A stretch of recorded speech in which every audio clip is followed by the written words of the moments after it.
ಕೇಂದ್ರದಿಂದ ಬರಬೇಕಾಗಿರುವಂತಹ ಹಣ ನಮಗೆ ಸರಿಯಾದಂತಹ ಸಮಯಕ್ಕೆ ಬರ್ತಾ ಇಲ್ಲ, ನಮ್ಮ ತೆರಿಗೆಯ ಪಾಲು ನಮಗೆ ಸಿಗ್ತಾ ಇಲ್ಲ ಅಂತೆಲ್ಲ ಕಾಂಗ್ರೆಸ್ನವರು ಒಂದು ಕಡೆಯಲ್ಲಿ ಹೋರಾಟವನ್ನು ನಡೆಸ್ತಾ ಇದ್ದಾರೆ. ಮತ್ತೊಂದು ಕಡೆಯಲ್ಲಿ ಬಿಜೆಪಿಯವರು ಹೇಳ್ತಾ ಇದ್ದಾರೆ, ನೋಡಿ ನೀವು ಕೇರಳದಲ್ಲಿ ಹೋಗಿ ಆನೆ ದಾಳಿ ನಡೆಸಿದ ವಿಚಾರಕ್ಕೆ ಇಲ್ಲಿಂದ ಪರಿಹಾರವನ್ನು ಕೊಡ್ತಿದ್ದೀರಲ್ಲ, ಯಾವ ಸ್ವರೂಪದ್ದು ಇದು, ಯಾರ ಓಲೈಕೆಗಾಗಿ ನಮ್ಮ ತೆರಿಗೆ ಹಣವನ್ನು ಹಾಗಾದರೆ ನಮ್ಮವರಿಗೆ ಬದಲಿಗೆ ಅಲ್ಲಿಗೆ ಹೋಗಿ ಪರಿಹಾರವನ್ನು ಕೊಡಬೇಕಂತ ಅಗತ್ಯತೆ ಏನಿದೆ ಅನ್ನುವಂತಹ ಪ್ರಶ್ನೆಯನ್ನು ಬಿಜೆಪಿಯವರು ಮಾಡ್ತಾ ಇರುವಂಥದ್ದು.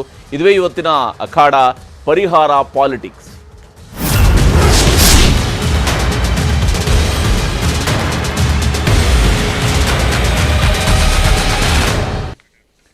ಭಾರತೀಯ ಜನತಾ ಪಕ್ಷದ ಮಂಗಳೂರು ಉತ್ತರ ವಿಧಾನಸಭಾ ಕ್ಷೇತ್ರದ ಶಾಸಕರಾಗಿರುವ ಭರತ್ ಶೆಟ್ಟಿ ಅವರು ನಮಗೆ ಕಾರ್ಯಕ್ರಮದಲ್ಲಿ ಜಾಯ್ನ್ ಆಗಿದ್ದಾರೆ.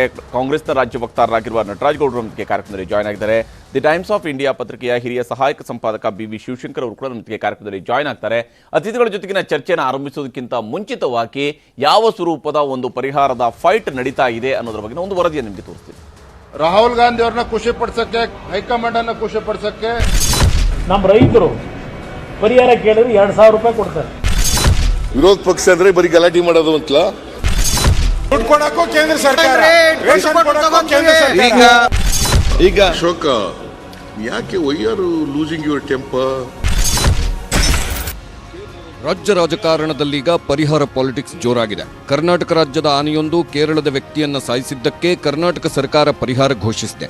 ಕೇರಳದ ವಯನಾಡಿನಲ್ಲಿ ಕಾಡಾನೆ ದಾಳಿಗೆ ಸತ್ತಿದ್ದರು ಅಜೇಶ್. ಮೃತನ ಕುಟುಂಬಸ್ಥರನ್ನ ಭೇಟಿ ಮಾಡಿದ್ದರು ರಾಹುಲ್ ಗಾಂಧಿ ಸಲಹೆ ಮೇರೆಗೆ ಅರಣ್ಯ ಸಚಿವ ಈಶ್ವರ್ ಖಂಡ್ರೆ 15 ಲಕ್ಷ ಪರಿಹಾರ ಘೋಷಣೆ ಮಾಡಿದ್ದಾರೆ. ಕರ್ನಾಟಕದ ಆನೆ ದಾಳಿಯಿಂದ ಆದ ಅನಾಹುತವೆಂದು ಪರಿಹಾರ ಘೋಷಿಸಲಾಗಿದೆ.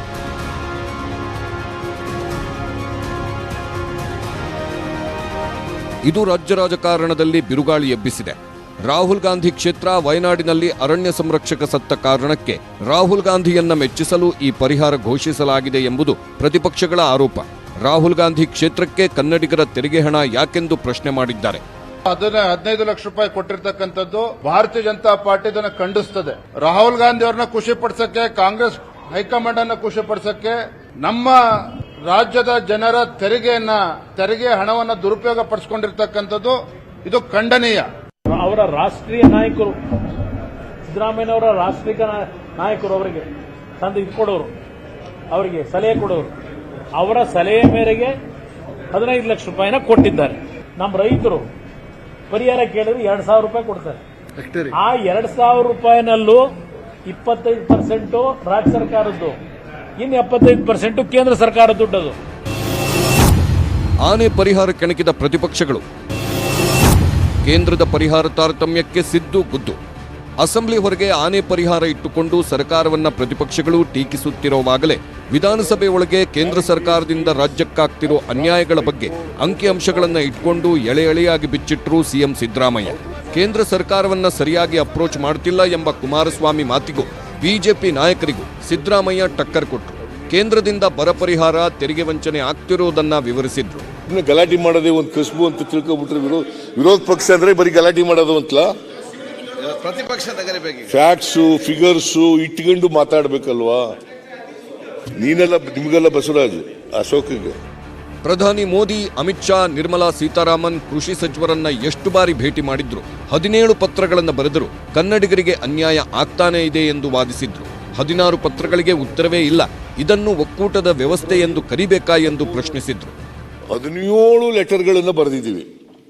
ಒಮ್ಮೆ ಮಾತ್ರ ಅಮಿತ್ ಶಾ ಅವರು ನಿಮ್ಮ ಪತ್ರ ತಲುಪಿದೆ ಅಂತ ಉತ್ತರ ಕೊಟ್ಟರು. ಇನ್ನು 16 ಪತ್ರಗಳಿಗೆ ಉತ್ತರನೇ ಇಲ್ಲ.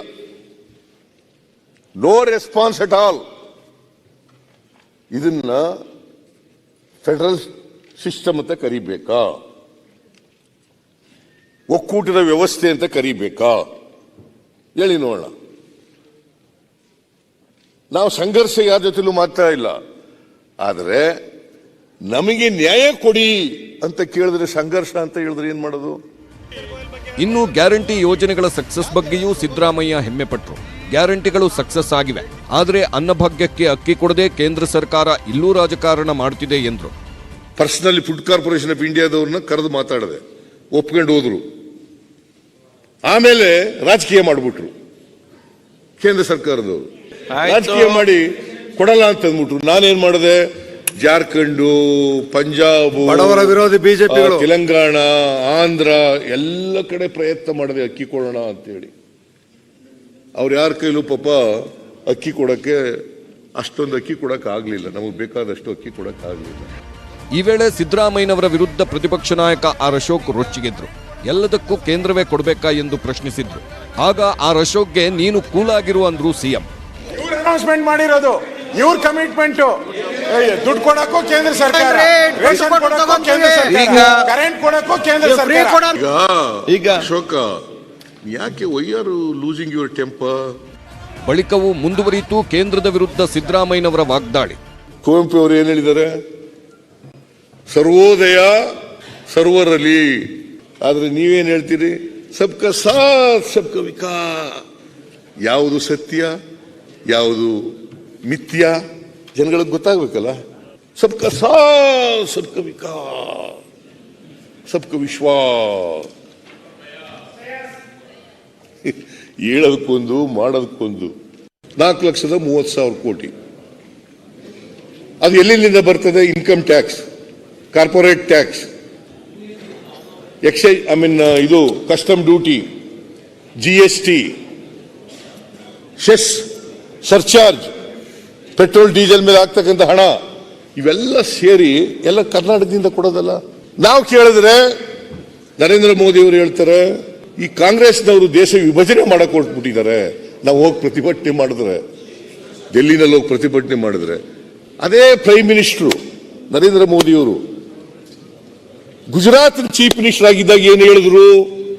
ನಮ್ಮ ರಾಜ್ಯದಲ್ಲಿ ತೆರಿಗೆ ವಸೂಲು ಮಾಡಬೇಡಿ, ನೀವು ನಮ್ಗೇನು ಕೊಳ್ಳಬೇಡಿ. ಯಾರು ಹೇಳಿದ್ದು ಇದನ್ನ? ಶ್ರೀ ನರೇಂದ್ರ ಮೋದಿಜಿ. ಹೀಗೆ ವರ್ಷಕ್ಕೂ ಆಗ್ತಿರೋ ಅನ್ಯಾಯದ ಬಗ್ಗೆ ಪ್ರಶ್ನೆ ಮಾಡಿದ್ರು ಸಿಎಂ. ಆಗ್ಲೇನೆ ಎಷ್ಟು ಬತ್ತಿತ್ತು? 18-19ರಲ್ಲಿ 51,000 ಕೋಟಿ ಬತ್ತಿತ್ತು. 19-20ರಲ್ಲಿ 43,000 ಕೋಟಿ ಬರ್ತಿತ್ತು. 20-21ರಲ್ಲಿ 31,000 ಕೋಟಿ ಬರ್ತಿತ್ತು. 21-22ರಲ್ಲಿ 47,000 ಕೋಟಿ ಬರ್ತಿತ್ತು. 22-23ರಲ್ಲಿ 53,510 ಕೋಟಿ ಬರ್ತಿತ್ತು. 23-24ರಲ್ಲಿ 50,257 ಕೋಟಿ. ಈ ಮಧ್ಯೆ ರಾಜ್ಯಪಾಲರ ಭಾಷಣದಲ್ಲಿ ಸುಳ್ಳು ಹೇಳಿಸಿದ್ದಾರೆ ಎಂಬ ಪ್ರತಿಪಕ್ಷಗಳ ಟೀಕೆಗೂ ಸಿದ್ದು ಗುದ್ದು ಕೊಟ್ಟರು. ಯಾವುದಪ್ಪ ಸುಳ್ಳು ಹೇಳಿಯಪ್ಪ? ಎಲ್ಲಿ ಸುಳ್ಳು ಹೇಳಿಸಿದ್ದಾರೆ ಹೇಳಿ. ಅಲ್ಲ ಸರಿ ಹೇಳ್ರಿ, ಇಂಥ ಕಡೆ ಸುಳ್ಳು ಹೇಳಿದ್ದಾರೆ, ಸುಳ್ಳ ಸತ್ಯ ಅಲ್ಲ ಅಂತ ಹೇಳಿ. ಎಲ್ಲಿ, ಯಾವ ಸಂದರ್ಭದಲ್ಲಿ ಸುಳ್ಳು ಹೇಳಿದ್ದಾರೆ? ಅವೇನು ಹೇಳಿದೇನೆ ಸುಳ್ಳು ಹೇಳಿಸಿದ್ದಾರೆ. ಯಾಕ್ರಿ ಸುಳ್ಳು ಹೇಳ್ತೀರಿ ನೀವು? MLA ಲ್ಯಾಡ್ ಸರ್, ದಯವಿಟ್ಟು ನಮ್ಮ MLA ಲ್ಯಾಡ್ ರಿಲೀಸ್ ಮಾಡಿ. ಇನ್ನೂ ಕೊಟ್ಟಿಲ್ಲ ನೀವು MLA ಲ್ಯಾಡ್ದು, ಫಸ್ಟ್ ಅದನ್ನ ಕೊಡಿ ಸರ್, ಆಮೇಲೆ ಅಭಿವೃದ್ಧಿ ಮಾತಾಡಿ. ಕೂತ್ಕೊಳ್ಳಿ, MLA ಲ್ಯಾಡೇ ಕೊಟ್ಟಿಲ್ಲ ನೀವು. ಸುರೇಶ್ ಗೌಡ ಹೇಳಿ ಸರ್. ಇಬ್ರು ಹೊರಗಡೆ ಮಾತಾಡೋಣ ಬಿಡಪ್ಪ. ಯಾಕೆ ನಿಲ್ತೀರಿ ನೀವು? ಕೂತ್ಕೊಳ್ಳಿ ನೀವು. ಯತ್ನಾಳ್ MLA ಲ್ಯಾಡ್ ಕೊಡಕ್ಕೆ ಕೂತ್ಕೊಳ್ಳಿ, ಮತ್ತೆ ನೀವು ಮಾತಾಡಿ, ಉತ್ತರ ಕೊಟ್ಟಂತ ಆಮೇಲೆ ಕ್ಲಾರಿಫಿಕೇಶನ್ ಕೇಳಿ. ನಾನು ರೆಡಿ, ನಾನು ನಿಮ್ಗೆ ಉತ್ತರ ಕೊಡ್ತೀನಿ. ಮಧ್ಯೆ ಡಿಸ್ಟರ್ಬ್ ಮಾಡಿದ್ರು ಕೂಡ ನಾನು ಡಿಸ್ಟರ್ಬ್ ಆಗಲ್ಲ. ಹೇಳ್ಬೇಕಾದ್ಮೇಲೆ ಹೇಳ್ತೀನಿ. ಹೀಗೆ ವಿಧಾನಸಭೆ ಒಳಗೂ ಹೊರಗೂ ಪರಿಹಾರ ಪಾಲಿಟಿಕ್ಸ್ ಜೋರಿತ್ತು. ಯಾರದ್ದು ಸರಿ, ಯಾರದ್ದು ತಪ್ಪು ಅನ್ನೋ ಚರ್ಚೆಗೆ ನಾಂದಿ ಹಾಡಿತು. Bureau report, news 18. ನಮ್ಮಲ್ಲಿ ಯಾವಾಗ ಈ ಕಾಡು ಪ್ರಾಣಿಗಳನ್ನು ಕೂಡ ಈ ರಾಜ್ಯದ್ದು ಆ ರಾಜ್ಯದ್ದು ಅಂತೇಳಿ ಹಂಚಿಕೆ ಮಾಡಿದಾರೋ ಗೊತ್ತಿಲ್ಲ. ಕರ್ನಾಟಕದಲ್ಲಿ ಹಿಡಿದಂಥ ಆನೆಯನ್ನು ಬಂಡೀಪುರದ ಅರಣ್ಯದಲ್ಲಿ ಬಿಟ್ಟಾಗ, ಅರಣ್ಯದಿಂದ ಅದು ಬೇಲೂರಿನಲ್ಲಿ ಹಿಡಿದಂಥ ಆನೆಯನ್ನು ಬಂಡೀಪುರದ ಅರಣ್ಯದಲ್ಲಿ ಬಿಡ್ತಾರೆ. ಬಂಡೀಪುರ ಅರಣ್ಯದಲ್ಲಿ ಅದಕ್ಕೆ ರೇಡಿಯೋ ಕಾಲರ್ನ ಅಳವಡಿಸಿರ್ತಾರೆ. ಅದು ಮಾನಂದವಾಡಿಗೆ ಹೋಗುತ್ತೆ ಅನ್ನುವಂಥದ್ದು ಒಂದು ಅಂಶ. ಬಹುಶಃ ಆ ಕಡೆಯಿಂದ ಎಷ್ಟು ಹಕ್ಕಿಗಳು ಈ ಕಡೆಗೆ ಬಂದಿದ್ದಾವೆ, ಆ ಕಡೆಯಿಂದ ಆನೆಗಳು ಎಷ್ಟು ಈ ಕಡೆಗೆ ಬಂದಿದ್ದಾವೆ, ಈ ಕಡೆಯಿಂದ ಎಷ್ಟು ಆನೆಗಳು ಆ ಕಡೆಗೆ ಹೋಗಿದ್ದು, ಈ ರೀತಿಯಾಗಿ ಲೆಕ್ಕ ಹಾಕೋದಕ್ಕೆ ಸಾಧ್ಯ ಇದೆಯಾ? ನಮ್ಮ ಕಾಡುಗಳಿಗೆ ಏನಾದರೂ ಬೇರೆ ಹಾಕೊಂಡು ಕೂತ್ಕೊಂಡಿದ್ದಾರೆ ಯಾರಾದರೂ? ಯಾವ ಸ್ವರೂಪದಲ್ಲಿ ಕರ್ನಾಟಕದಿಂದ ಹೋದಂಥ ಆನೆಯಿಂದಾಗಿ ಇಂಥದ್ದಾಗಿದೆ, ಹಾಗಾಗಿ ನೀವು ಪರಿಹಾರ ಕೊಡಬೇಕು, ಈ ರೀತಿಯಾದಂತಹ ಕ್ರಮ ಎಲ್ಲಿಂದ ಶುರುವಾಯಿತು ಅನ್ನುವಂಥದ್ದು ಒಂದು ಭಾಗ. ಇನ್ನೊಂದು, ಕರ್ನಾಟಕದ ಸಹಜವಾಗಿ ಇರುವಂತಹ ಪಾಲನ್ನು ಕೇಳುವಂತಹ ವಿಚಾರ, ಕರ್ನಾಟಕಕ್ಕೆ ಸಿಗಬೇಕಾಗಿದ್ದಂತಹ ಪಾಲು ಕೇಂದ್ರದಿಂದ ಬರ್ತಾ ಇಲ್ಲ ಅನ್ನುವಂಥ ವಿಚಾರವು ಕೂಡ ನಮ್ಮ ಜೊತೆಗೆ ಇರುವಂಥದ್ದು. ಇದರ ಬಗ್ಗೆ ವಿಸ್ತೃತವಾದ ಚರ್ಚೆನ ಆರಂಭಿಸೋಣ. ನಟರಾಜ್ ಗೌಡ್ರೆ, ಯಾವಾಗ ಆನೆಗಳಿಗೆ ನೀವು ರಾಜ್ಯದ ಗಡಿರೇಖೆಯನ್ನು ಹಾಕಿ ಅದರ ಆಧಾರದ ಮೇಲೆ ನೀವು ಪರಿಹಾರ ಕೊಡುವಂತ ಶುರು ಮಾಡ್ತಾ ಇದ್ರೆ? ಹೀಗೆ ಇಲ್ಲ, ಆನೆಗಳು ದೊಡ್ಡ ಪ್ರಾಣಿಗಳಿಗೆಲ್ಲ, ಹುಲಿ, ಸಿಂಹಗಳು, ಚಿರತೆಗಳು, ಆನೆಗಳಿಗೆಲ್ಲ ಒಂದು ಮ್ಯಾಪಿಂಗ್ ಇದೆ ಈಗ. ಮುಂಚೆ ಥರ ಇಲ್ಲ ಇವಾಗ. ಆನೆಗಳಿಗೆ, ಎಸ್ಪೆಷಲಿ ಆನೆಗಳಿಗೆ ಅದಕ್ಕೆ ಜಿಯೋ ಟ್ಯಾಗಿಂಗ್ ಇದೆ. ಅವು ಎಲ್ಲಿ ಸಂಚಾರ ಮಾಡ್ತವೆ, ಯಾವ ರಾಜ್ಯಕ್ಕೆ ಹೋಗ್ತವೆ, ಎಲ್ಲಿಂದ ಬರ್ತವೆ, ನಮ್ಮದೇ ರಾಜ್ಯದಂತನೂ ಅದಕ್ಕೆ ಅಂಕಿಅಂಶ ಸಮೇತ ಇದೆ, ನಂಬರಿಂಗ್ ಸಮೇತ ಇದೆ. ಸೊ ಹಂಗಾಗಿ ನಾವು ಅಲ್ಲೆಲ್ಲ ಹೋಗಿ ಇದು ಮಾಡಿದ್ರೆ ನಾವೇ ರೆಸ್ಪಾನ್ಸಿಬಲ್. ಕರ್ನಾಟಕ ಸರ್ಕಾರಕ್ಕೆ ಕಾರಣ ಜವಾಬ್ದಾರಿ. ಅದು ಒಂದು ಕಾಡು ಪ್ರಾಣಿ. ಆದ್ರೂ ಒಂದು ಸರ್ಕಾರ, ಜವಾಬ್ದಾರಿತ ಸರ್ಕಾರ ಇಂಥ ನಿರ್ಣಯ ತೆಗೆದುಕೊಳ್ಳೋದು ಬಹಳ ಸ್ವಾಗತಾರ್ಹ ವಿಷಯ, ಬಹಳ ಜವಾಬ್ದಾರಿತ ವಿಷಯ ಇದು. ಇಂಥ ಜವಾಬ್ದಾರಿಯನ್ನು ನಿಭಾಯಿಸಲಿಕ್ಕೆ ಒಂದು ಮಾನವೀಯತೆ ಬೇಕು, ಮತ್ತೆ ಒಂದು ಆ ಥರದ ಒಂದು ವಿಶ್ವಾಸ ಬೇಕು. ಯಾಕಂದರೆ ಈ ಸರ್ಕಾರದಲ್ಲಿ ಆ ಥರ ಇದೆ. ಸರ್ಕಾರ ಒಂದು ಒಳ್ಳೆಯ ಕೆಲಸವನ್ನು ಮಾಡಿದೆ, ಅದಕ್ಕೆ ಶ್ಲಾಘನೀಯ ಕೆಲಸ ಇದು. ಅಲ್ಲಿಂದ ಯಾರೋ ಬಂದು ಇಲ್ಲಿಗೆ ಆ ಥರ ಆದಾಗ ಅವ್ರು ನಮ್ಗೆ ಸಹಾಯ ಮಾಡಿದರೆ ಅಥವಾ ನಮ್ಮ ಜನತೆಗೆ ನೋಡಿಕೊಂಡ್ರೆ ಅದು ಸ್ವಾಗತ ಮಾಡುವಂಥದ್ದು ವಿಷಯಗಳು. ಈಗ ಅತ್ತಿಪೆಲ್ಲಿನಲ್ಲಿ 17 ಜನ ಪಟಾಕಿ ಸಿಡಿದು ಸತ್ರು. 17 ಜನನೂ ಧರ್ಮಪುರಿಯವರು, ತಮಿಳುನಾಡಿನವರು. ನಮ್ಮ ಸರ್ಕಾರ 5 ಲಕ್ಷ ರೂಪಾಯಿ ಪ್ರತಿ ವ್ಯಕ್ತಿ ಕೊಡ್ತು. ಯಾವಾಗ? ಅಕ್ಟೋಬರ್ 2023. ನಮ್ಮ ಸರ್ಕಾರ ಅವರಿಗೆ ಎಲ್ಲರಿಗೂ 5 ಲಕ್ಷ ರೂಪಾಯಿ ತಲವಾಗಿ ಕೊಡ್ತು. ತಮಿಳುನಾಡು ಸರ್ಕಾರ ಬರೀ 3 ಲಕ್ಷ ಕೊಡ್ತು.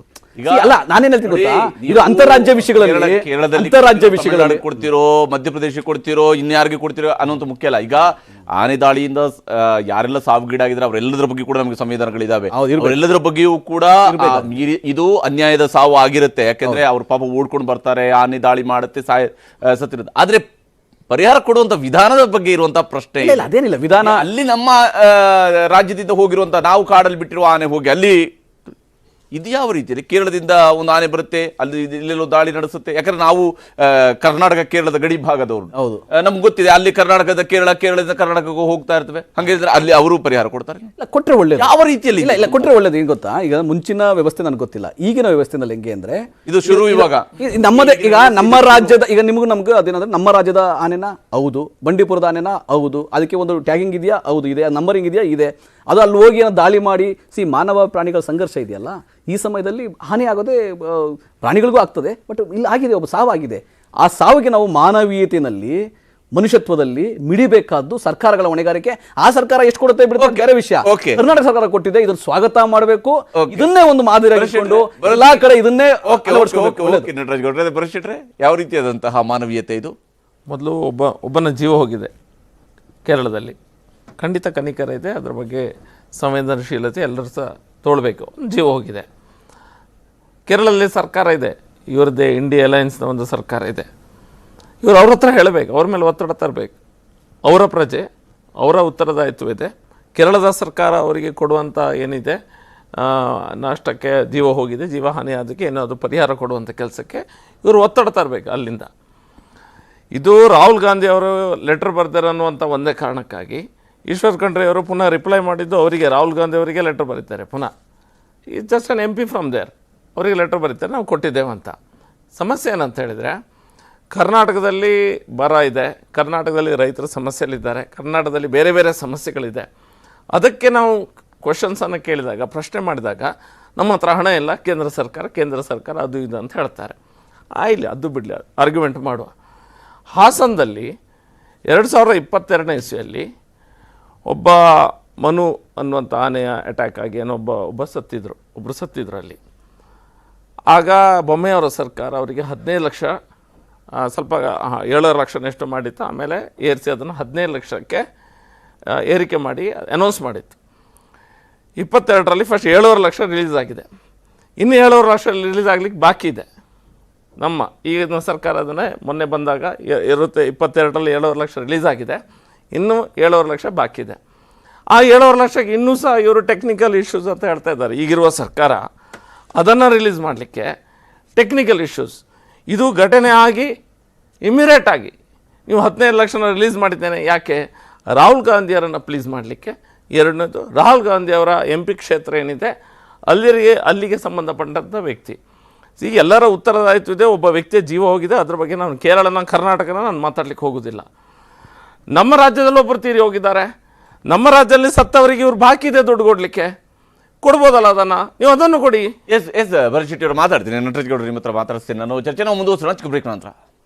ಬೇಕಂದ್ರೆ ಮತ್ತೊಮ್ಮೆ ಸ್ವಾಗತ. ನಾವು ಚರ್ಚೆನ ಮುಂದುವರಿಸೋಣ. ಇಲ್ಲಿ ನಟರಾಜ್ ಗೌಡ್ರೆ, ಯಾವ ಸ್ವರೂಪದಲ್ಲಿ ನೀವು ಹೇಳಿದ್ರಿ, ಇಲ್ಲ ಇದು ಸರ್ಕಾರ ಒಂದು ಸಂವೇದನೆಯಿಂದ, ಈ ರೀತಿಯ ಮಾನವೀಯತೆಯಿಂದ ಇದೆಲ್ಲ ಕೊಟ್ಟಿದೆ ಅಂತ. ಓಕೆ, ಮಾನವೀಯತೆಯನ್ನು ಕೊಟ್ಟಿದೆ ಅಂತ ಹೇಳಿದ ತಕ್ಷಣ ಕರ್ನಾಟಕದಲ್ಲೂ ಕೂಡ ಆದಂತಹ ದುರಂತಗಳ ಸಂದರ್ಭದಲ್ಲಿ ನೀವು ಎಷ್ಟು ಪರಿಹಾರವನ್ನು ಎಷ್ಟು ವೇಗವಾಗಿ ಯಾವಾಗ ಕೊಡ್ತೀರಿ ಅಂತ ಹೇಳಿ? ಕರೆಕ್ಟ್. ಇಲ್ಲ, ಇದು ನಾನು ಒಪ್ಕೋಬೇಕಾದ್ದೆ. ಮಾನ್ಯ ಭರತ್ ಶೆಟ್ಟಿ ಅವರು ಒಂದು ಸರಿಯಾಗಿ ಹೇಳಿದ್ರು, ಇದು ಕನಿಕರ ತೋರಿಸಿ ಮಾಡೋದು ಸರಿನೇ ಇದೆ.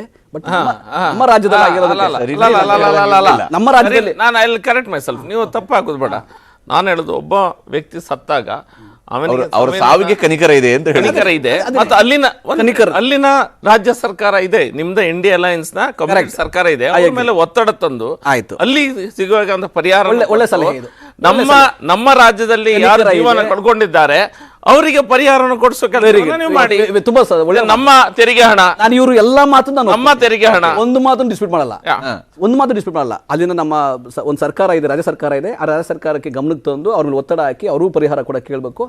ಸಂವೇದನಾಶೀಲತೆಯಿಂದ ನಾವು ಸರ್ಕಾರ ನಡ್ಕೊಂಡಿದೆ, ಕನಿಕರ ಪಟ್ಟು ನಡ್ಕೊಂಡಿದೆ, ಮಾನವೀಯತೆಯಲ್ಲಿ ಸರ್ಕಾರ ನಡ್ಕೊಂಡಿದೆ, ಅವರಿಗೆ ಪರಿಹಾರವನ್ನು ಕೊಟ್ಟಿದೆ.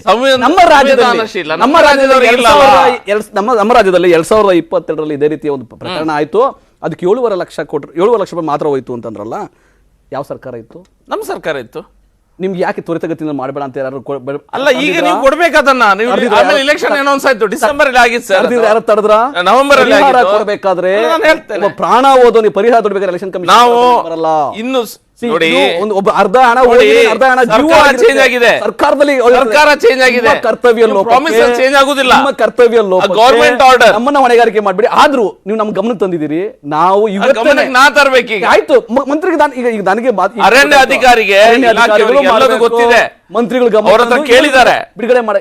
ಇದನ್ನ ಅವ್ರ ಹತ್ರ ಕೇಳಿದ್ದಾರೆ. ಬಿಡುಗಡೆ 7 ಲಕ್ಷ ಬಿಡುಗಡೆ ಆಯ್ತಲ್ಲ, ತದನಂತರ 2 ವರ್ಷ ಇವ್ರು ಯಾರು, ಇವ್ರ ಜನಪ್ರತಿನಿಧಿಗಳು 2 ವರ್ಷ 22ರಲ್ಲಿ ಸರ್, 22 ಅದನ್ನ ಫಾಲೋ ಡಿಸೆಂಬರ್ ಅಲ್ಲಿ ಆ ಕುಟುಂಬಕ್ಕೆ ಆ ಜವಾಬ್ದಾರಿಯನ್ನ ಹೊಣೆಗಾರಿಕೆಯನ್ನು ಒತ್ಕೊಳ್ಳಕ್ಕೆ ಜನಪ್ರತಿನಿಧಿಗಳು ಡೋಂಟ್ ಮಿಸ್ಲೀಡ್, MLAs ನಿಮ್ಮ ಕರ್ತವ್ಯ ಲೋಪಕ್ಕೆ ನಾವು ನೀವು ಅದು ಬಯಸ್ತೀರಾ? ನೀವು ಮಾಡಿದ ಕರ್ತವ್ಯ ಲೋಪವನ್ನು ನಿಮ್ಗೆ ಜವಾಬ್ದಾರಿ ಇಲ್ಲ, ನಮ್ ಜವಾಬ್ದಾರಿ ಇರಬಾರ್ದಾ? ನೀವು ಇವತ್ತು ಹೇಳಲ್ಲ, ಅದಕ್ಕೂ ಕೂಡ ತ್ವರಿತಗತಿಯಲ್ಲಿ ಹಣ ಕೊಡ್ಲಿಕ್ಕೆ ನಾವು ನಾಳೆನೇ ಮನವಿ ಮಾಡ್ತೀವಿ, ನಾಳೆನೇ ಅದು ಸಾಧ್ಯ ಆದ್ರೆ ಬಿಡುಗಡೆ ಮಾಡ್ತೀವಿ. ಒಂದು ಆದರೆ ಕರ್ತವ್ಯ ಲೋಪವನ್ನು ನಾವು ಅದೇ ರೀತಿ ಮಾಡಬೇಕು ಅಂತ ಎಕ್ಸ್ಪೆಕ್ಟ್ ಮಾಡೋದು ಸರಿಯಾದ ವಿಷಯ. ನಾವು ನೋಡ್ರಿ, ಆ ಪರಿಹಾರನೂ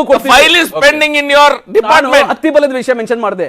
ಅಕ್ಟೋಬರ್ 2023 17 ಜನ ಸಾವಾಯ್ತು. ಸೇಮ್ ಡೇ DCM ಅಲ್ಲಿ ಹೋದ್ರು, ಮೊನ್ನೆ DK ಶಿವಕುಮಾರ್ ಅಲ್ಲಿ ಹೋದ್ರು, 5 ಲಕ್ಷ ರೂಪಾಯಿ ಸೇಮ್ ಡೇ ಘೋಷಣೆ ಮಾಡಿದ್ರು. ಅವ್ರಿಗೆ ಹಣನೂ ಬೇಗ ಹೊಟ್ಟೋಯ್ತು. ತಮಿಳುನಾಡು ಗೌರ್ಮೆಂಟ್ ಕೂಡ 3 ಲಕ್ಷ ರೂಪಾಯಿ ಕೊಡ್ತಿದ್ರು ಅವ್ರಿಗೆ.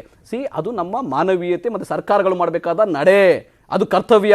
ನಾವು ಕರ್ತವ್ಯ ಲೋಪ ಮಾಡ್ಲಿಕ್ಕೆ ಸಾಧ್ಯ ಇಲ್ಲ. ನೀವು ಮಾಡೋ ಕರ್ತವ್ಯ ಲೋಪ ನಾವು ಒಪ್ತೀವಿ, ನೀವು ಮಾಡೋ ಕರ್ತವ್ಯ ಲೋಪ ನೀವು ಒಪ್ಕೊಂಡಿದ್ದಕ್ಕೆ ಅಭಿನಂದಿಸ್ತೀನಿ. ಫ್ಯಾಂಟಾಸ್ಟಿಕ್ ಆಗಿದೆ. ಅವಾಗ ಇದು ಡಿಸೆಂಬರ್ ಸೈಡ್ ಆಗಿದೆ. ಆದ ಕೂಡಲೇ ಅಮೌಂಟ್ ಅನ್ನ ರಿಲೀಸ್ ಮಾಡಿದಾಗ ಆಗ ಇಷ್ಟೇ ಕೊಡುದು ಅಂತ ಇತ್ತು, ಅದನ್ನ ಏರಿಸಿದ್ರು. ಆಮೇಲೆ ಮನೆಯವರೆಲ್ಲ ಪ್ರತಿಭಟನೆ ಇತ್ತು, ಅದೆಲ್ಲ ಇತ್ತು, ಬಾಡಿಯನ್ನು ತೆಗೆಯುವುದಿಲ್ಲ. ಆಮೇಲೆ ಮುಖ್ಯಮಂತ್ರಿಗಳು ಇದರಲ್ಲಿ ಇದಾಗಿ ಅದನ್ನು 15 ಲ್ಯಾಕ್ಸ್ಗೆ ಮಾಡಿದರು.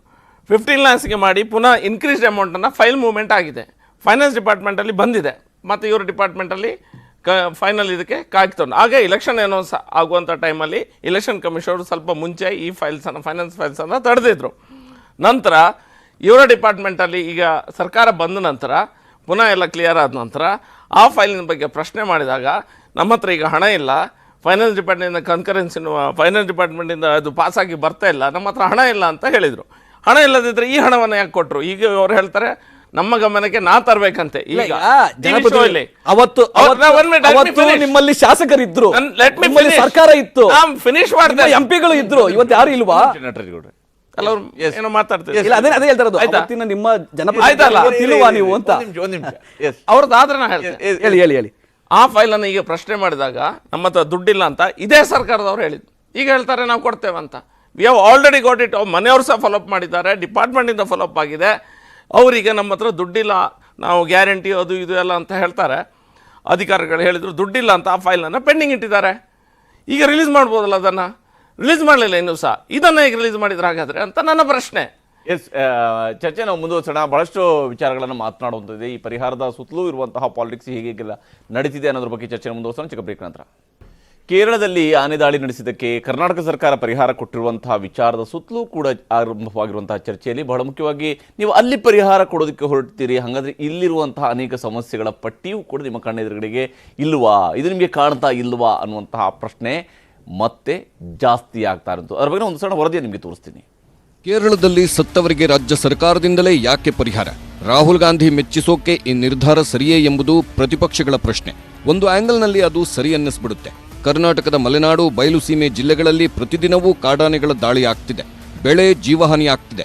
ನಮಗೆ ಪರಿಹಾರ ಕೊಡಲು ಹಿಂದೇಟು ಹಾಕೋ ಸರ್ಕಾರ ಈ ವಿಚಾರದಲ್ಲಿ ಆತುರದ ನಿರ್ಧಾರ ಕೈಗೊಂಡಿರೋದು ಪ್ರಶ್ನೆಗೆ ಅರ್ಹ. ಮಲೆನಾಡು ಶಿವಮೊಗ್ಗದಲ್ಲಿ ಕಾಡಾನೆಗಳ ನಿರಂತರ ಹಾವಳಿ. ಭದ್ರಾ ಅಭಯಾರಣ್ಯದಿಂದ ಬಂದು ಆನೆಗಳು ದಾಳಿ ಮಾಡುತ್ತಿವೆ. ಕಾಡಾನೆ ದಾಳಿ ನಿಯಂತ್ರಣ ಮಾಡದ ಅರಣ್ಯಾಧಿಕಾರಿಗಳಿಗೆ ಘೆರಾವ್ ಹಾಕಿದ್ದಾರೆ ಶಿವಮೊಗ್ಗದ ಉಂಬ್ಳೆಬೈಲಿನ ಜನರು.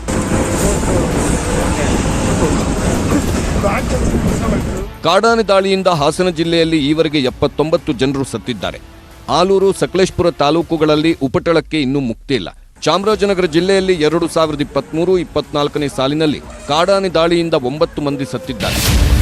2022-23ರಲ್ಲಿ 8,873 ವನ್ಯಜೀವಿಗಳ ದಾಳಿ ಕೇಸ್ ದಾಖಲಾಗಿದೆ. 2022-23ರಲ್ಲಿ 4,193 ಕಾಡಾನೆ ದಾಳಿ ಕೇಸ್ ದಾಖಲಾಗಿದೆ. 2022-23ರಲ್ಲಿ ವನ್ಯಜೀವಿ ದಾಳಿಗೆ ಒಟ್ಟು 98 ಮಂದಿ ಸಾವನ್ನಪ್ಪಿದ್ದಾರೆ. 2019ರಿಂದ ಈವರೆಗೂ ಕಾಡಾನೆ ದಾಳಿಗೆ 112 ಮಂದಿ ಸಾವನ್ನಪ್ಪಿದ್ದಾರೆ. 2019-20ರಲ್ಲಿ 30, 2020-21ರಲ್ಲಿ 26, 2021-22ರಲ್ಲಿ 27, 2022-23ರಲ್ಲಿ 29 ಮಂದಿ ಸಾವನ್ನಪ್ಪಿದ್ದಾರೆ. ಕರ್ನಾಟಕ ಸರ್ಕಾರವು ಕಾಡಾನೆ ದಾಳಿಯಿಂದ ಸತ್ತವರ ಕುಟುಂಬಕ್ಕೆ 2022ರಲ್ಲಿ 15 ಲಕ್ಷಕ್ಕೆ ಪರಿಹಾರ ಮೊತ್ತವನ್ನು ಏರಿಸಿದೆ. ಆದರೆ ಹಾಸನ ಜಿಲ್ಲೆಯ ಹೆಬ್ಬನಹಳ್ಳಿಯಲ್ಲಿ ಮನು ಎಂಬಾತ ಸತ್ತಾಗ ಕೇವಲ ಅರ್ಧ ಪರಿಹಾರ ಸಿಕ್ಕಿದೆ.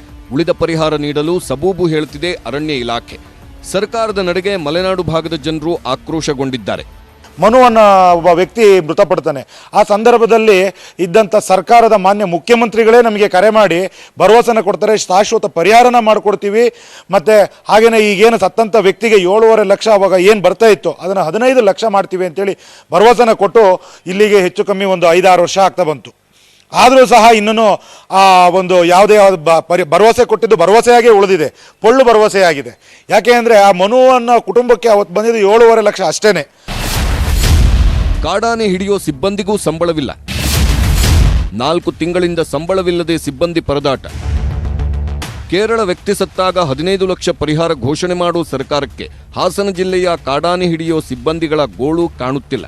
ಆನೆ ಕಾರ್ಯಾಚರಣೆ ವೇಳೆ ಕಾಡಾನೆಗಳ ಜೊತೆ ಸಾಗುವ ರ್ಯಾಪಿಡ್ ರೆಸ್ಪಾನ್ಸ್ ಟೀಮ್ಗೆ ಕಳೆದ 4 ತಿಂಗಳಿನಿಂದ ಸಂಬಳ ನೀಡಿಲ್ಲ ಅರಣ್ಯ ಇಲಾಖೆ. ಹೊರಗುತ್ತಿಗೆ ಆಧಾರದಲ್ಲಿ ಕೆಲಸ ಮಾಡುತ್ತಿರುವ ಸಿಬ್ಬಂದಿಗೆ ಸಂಬಳ ಕೊಡದ ಸರ್ಕಾರ ಕೇರಳ ವ್ಯಕ್ತಿಗೆ ಪರಿಹಾರ ನೀಡಿದ್ದು ಎಷ್ಟು ಸರಿ ಎಂಬ ಪ್ರಶ್ನೆ ಎದ್ದಿರೋದು ಸಹಜ. Bureau report, news 18. ಇಲ್ಲಿ ಬಹಳ ಮುಖ್ಯವಾಗಿ ಆನೆ ದಾಳಿ ನಿರಂತರವಾಗಿ ನಡೀತಾ ಇರುವಂಥದ್ದು ಒಂದು ಕಡೆಯಲ್ಲಿ, ವಿಶೇಷವಾಗಿ ನಮ್ಮ ಮಲೆನಾಡು ಭಾಗದಲ್ಲಿ, ಅದರಲ್ಲೂ ಸಕಲೇಶಪುರ, ಬೇಲೂರು ಈ ಭಾಗದಲ್ಲಂತೂ ಇತ್ತೀಚೆಗೆ ಪ್ರತಿನಿತ್ಯವೂ ಕೂಡ ಇದೇ ಆಪರೇಷನ್ ಆಗ್ತಾ ಇದೆ. ಅರ್ಜುನ ಆನೆ ಸಾವಿಗೀಡಾಗಿರುವಂಥದ್ದು ಕೂಡ ಇಂಥದ್ದೇ ಕಾಡಾನೆಯ ಆಪರೇಷನ್ನ ಸಂದರ್ಭದಲ್ಲಿ. ಅದಾದ ನಂತರ ಅಭಿಮನ್ಯುವಿನ ಮೂಲಕವಾಗಿ ಯಾವಾಗ ಆಪರೇಷನ್ ಶುರು ಮಾಡಿದ್ರು, ಯಾವ ಆನೆಯನ್ನು ಹಿಡಿದ್ರು ಅದನ್ನು ತೆಗೆದುಕೊಂಡೋಗಿ ಬಂಡೀಪುರದಲ್ಲಿ ಬಿಡಲಾಯಿತು. ಬಂಡೀಪುರದಿಂದ ಅದು ಮಾನಂದವಾಡಿಗೆ ಹೋಗಿದೆ, ಅಲ್ಲಿ ಅದು ಉಪಟಳವನ್ನು ಮಾಡಿರುವಂಥದ್ದು.